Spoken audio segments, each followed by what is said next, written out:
Winter Salt, and I'm here just to kind of share some low sodium recipes, some choices, just kind of put some options out there.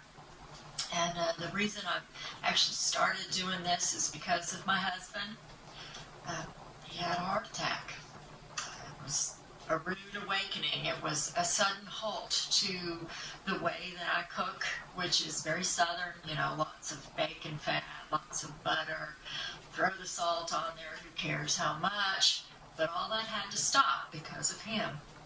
And I got to thinking, I bet there are a lot of other people out there that are in the same transition or position as me, a southerner stuck in a low sodium world. So I thought I'd just share my journey with you, and maybe you could share yours with me, and you could teach me some stuff. Maybe you might learn some stuff from me. Biggest thing is let's enjoy this adventure together. And so, without much ado, we're going to get started on the first one. This one's going to be really simple and really easy peasy. First thing you want to do is do a sheet pan with some foil.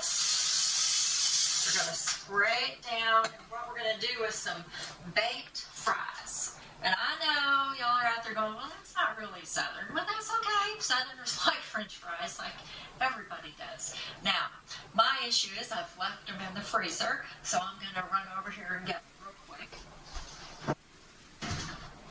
Yes, that's me in the freezer. All right. I like to use frozen ones. Maybe you hear me. I like to use frozen ones. I don't know, y'all can do regular ones if you wanted to. I don't have my scissors now. So, so one thing I have learned is all French fries are not made alike.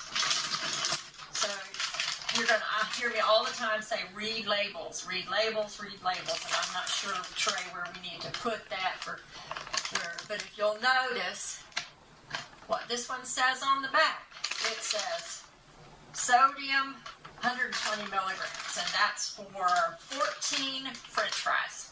Okay? Now, notice this one. This one says, notice how different it is. It says 280 milligrams, and that's for 9 servings in this container, 3-ounce servings. I'm not really sure how many pieces. I think it's 30 pieces, it says, but still, I like the crinkle cut better, so we're going to use that today. Spread them out in a single layer. Now, I know there's probably more than 14 pieces, so those of you that are watching your sodium, you have to count your French fries. That's just a fact of life. But if you still want them, that's what you're going to need to do. Now, the next trick with these is we're going to put some cooking spray on it.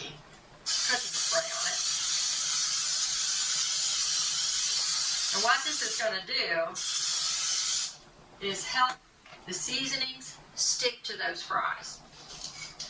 Now, I've put together my own seasoning. So don't buy seasoned fries, because then you're talking about a lot more salt. I put mine together, and I'll tell you what they are. I actually wrote it down because I figured I would not remember. It's 1 teaspoon of onion powder, a teaspoon of ground rosemary, a teaspoon of garlic. You'll notice a repetition here. 1 teaspoon black pepper, and then to give it a little kick, it's 1/8 to 1/4 teaspoon of cayenne. And that just all depends on how, kicky you like it. So, what we're going to do, I don't know if you can see that or not. Is that where we can see it? Okay. So, I've got it all mixed together here, and my hands are clean. I'm just going to sprinkle this on top, about half. Don't use the whole thing. And while I was talking, the oven was warming up to 450 degrees. So it's kind of a hot oven, but that's going to help them be crispy. And again, you can put as much kick on that as you want. So we're going to stick these in the oven for about, I think it's 12 minutes. And we're going to just kind of see where they're at about that time. Usually they're looking pretty good. And then we're going to flip them. And we're going to let it go for a little bit longer. And I'll tell you when we pull them out. Okay, so here we go.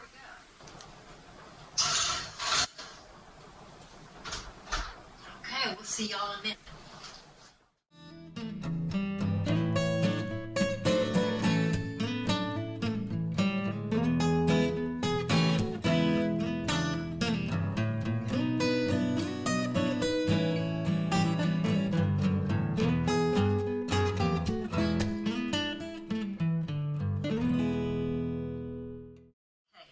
So here's our French fries. They're nice and brown like I like them. If you like them a little more brown, let them go a little longer. Turn up the oven just a little bit if you want to. Now I did notice that I had my oven at 425 instead of 450, so that's probably why mine's not quite as brown as they usually are at this point. But again, they're good. I think, well, they smell wonderful. You should smell these. Honestly, there's going to be people running in here with their low sodium ketchup any moment to share these. They're a great snack. Now, another thing you can do with these, if you don't have a ton of, spices like I talked about, you could do something called this Mrs. Dash. I really like this one. It's garlic and herb. If you look on the back, read that label. There's no salt in there, and there are all kinds of herbs and spices in this. So that's just an easy, quick thing. You could just sprinkle over these, have it done, and it's just taking up one space in your cabinet. Also, you could throw on some smoked paprika if you wanted to. And again, read on the back, there's no salt in that. So it's a good way, like if you were doing barbecue, you could throw some smoked paprika on here. You could even use some chili powder. Big thing with chili powder, though, is, and I didn't know this till I started this, that chili powder is not all the same. I thought it was just chilies, but it's not. It actually has spices and salt in there. Read that label.